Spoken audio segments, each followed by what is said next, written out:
ajili ya vimbe. Nashukuru amenihudumia vizuri. Tiba ziko vizuri. Vimbe zangu mimi zipo kwenye makalio. Nashukuru Mungu nimefika hapa nimepata huduma vizuri.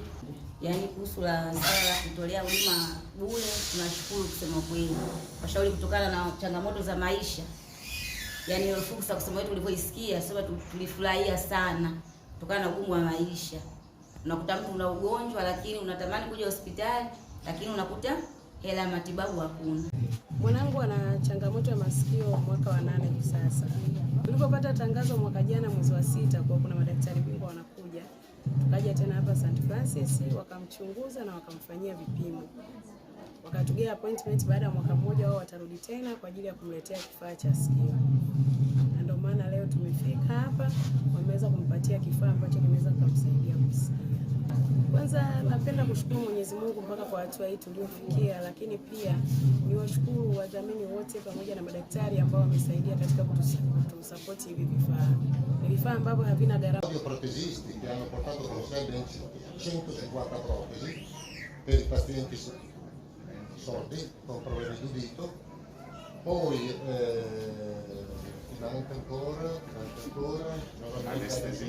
Alafu lingine amesema kwamba wamekuja na madaktari ambao kama nilivyosema mwanzoni wako tayari kufanya kazi. Ni nyinyi tumkija, wapo ambao tukafanya operation upande wa masikio, koo na kila kitu, lakini wamesema kwamba wamekuja pia na vifaa. Kwa wale wenzangu kama nilivyosema wenye kiburi, wale ambao watakusikia sauti. Tunawashukuru sana watu hawa na kuna muda nitawainua tutoe shukrani zetu, tuwapokee kwa makofi mengi. Yale yalikuwa ni utangulizi ikiwa ni ishara ya upendo kama ambavyo wao wamekubali kutoa fedha, wametoa muda wao, wametoa vitu vyao kwa ajili ya sisi. Kwa hiyo na sisi tutapiga makofi kwa nguvu kuonyesha kwamba tunathamini kile ambacho wametufanyia Watanzania. Ahadi yetu kama management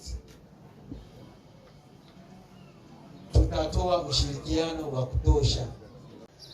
Utaratibu huu wa kushirikiana na madaktari bingwa kutoka Italia huu ni mwaka wa 3 tangu tuanze mashirikiano haya.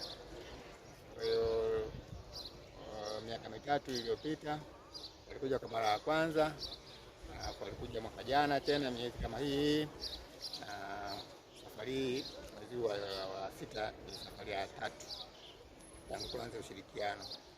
Kwa hiyo tunafanya kazi kwa pamoja. Ndani yake kuna wagonjwa au watu wenye uhitaji wa huduma hizo kupata matibabu, lakini pia ndani yake kutujengea uwezo sisi madaktari tunaofanya kazi hapa St. Francis.